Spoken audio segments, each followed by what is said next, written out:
The North Central College women's basketball team gets its second conference victory. Men's basketball remains in the conference postseason hunt. And the wrestling team prepares for the CCIW tournament. All this and much more as the Cardinal Report rolls on.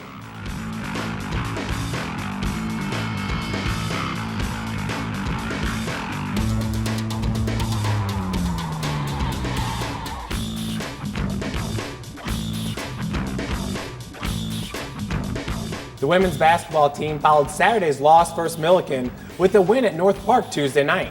Joining me today is the coach of the Cardinals, Kendra Hunter.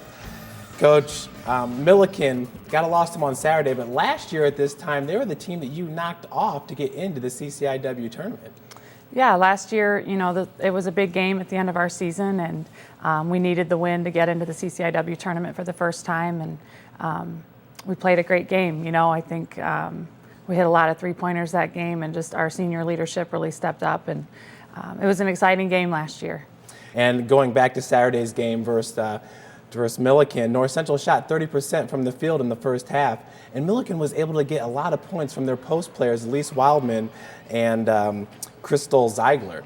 The Cardinals, down by 21 points, they were able to cut the deficit to 15 with just 4 minutes left to go before the break. Big three-pointer by Christine Carl right before the halftime. I was proud of the way we came out in the second half and kept our heads in it and made a run at them, right away to start off the second half, and fought for it, but just didn't have enough to overcome what had happened in the first half. Yeah, and I believe it was a 4-minute and 10-second stretch there in the first half without a bucket. What were you saying to the girls, during timeouts and things of that nature? Well, you want to try to do something to shake them out of that drought, and find a way to score.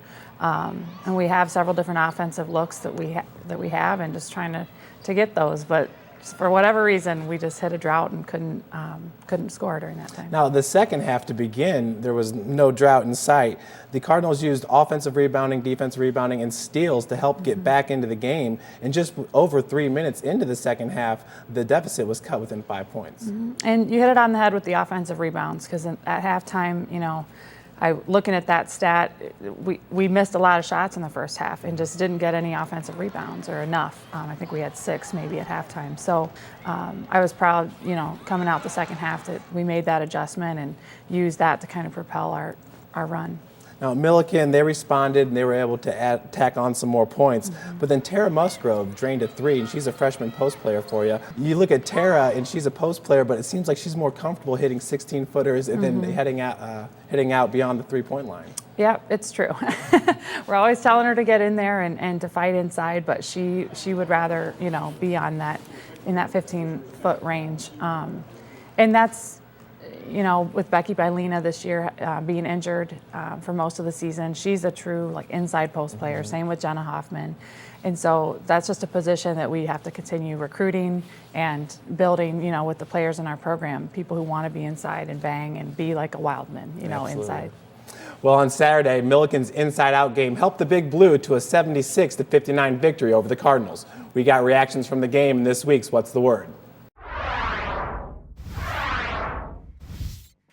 They've actually got a pretty good defense. They did a great job on defense. They're really scrappy, which helps them out a lot.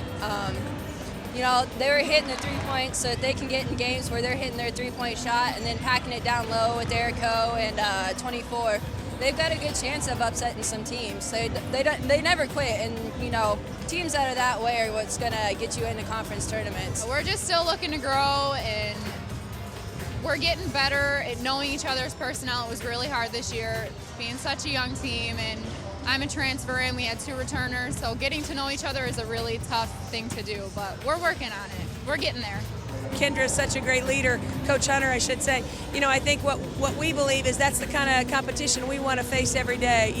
People who give it their all, but walk away shaking hands and know that they need to go and be students on Mondays. To finish out the season, we just want to play hard and really leave no regrets on any game, especially for our last senior.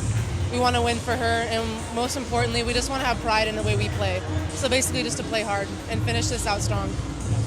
Coach, you heard Coach Lori Kearns, and she had a lot of positive things to say about you and the Cardinal program moving forward in the future. And Lori, it seems like sooner or later they might be naming the CCIW Coach of the Year award after her.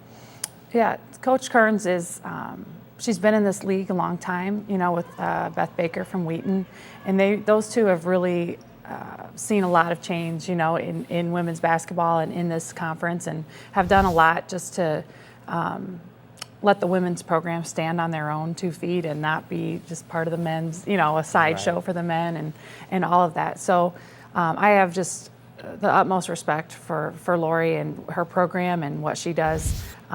She's just a woman of great character, and, you know, has had a lot of personal battles with cancer and different things that she's just really a role model for all of us as young coaches in the conference to look to. She's just consistent. She has her program. She runs it very well, and her players always represent themselves with class, and I think that's a direct result of her leadership. Big Blue, 11 CCIW championships, 2005 national champions. To hear her kind of express how, or acknowledge how well you've been doing, and kind of talk to maybe the future of the Cardinals program, does it kind of get you excited about the next couple of years? Definitely. You know, I mean, that means a lot to me, you know, because I don't think she would say that if she doesn't mean it. And she's just a very sincere person, and has been kind of a mentor to me. You know, a lot of coaches don't want to spend a lot of time talking or, you know, different things, but she just takes time and will offer her assistance if she can, and just has been a great colleague. Well, Tuesday, 61-55 win over North Park. The Cardinals, they took the lead with 5 minutes to go before halftime and never gave it up. Yeah, it was a nice position to be in. But I told our players at halftime, you know, and even before the game, that we had to play 40 minutes and put 40 minutes together, which we've just struggled this season to do, and that we knew that a 7-point lead isn't a big lead. You know, I mean, we just against Milliken were, you know, down 15 at half and cut it to 10, or, you know, or cut it to 5 quickly. So we know that teams who are underdogs at half come out and want to fight, you know, to get out of it. Sure. And that's what North Park did. They responded right away in the second half, and I called a timeout and kind of reminded our team of our game plan and that we need to stick with it. And they did a nice job settling back down and sticking with the plan. So it was nice to be in that position for once. And I thought our players did a nice job defending it down the stretch. Well, stay tuned as guard Brittany James and forward Jack Urico join us to talk Cardinal basketball. We'll be right back.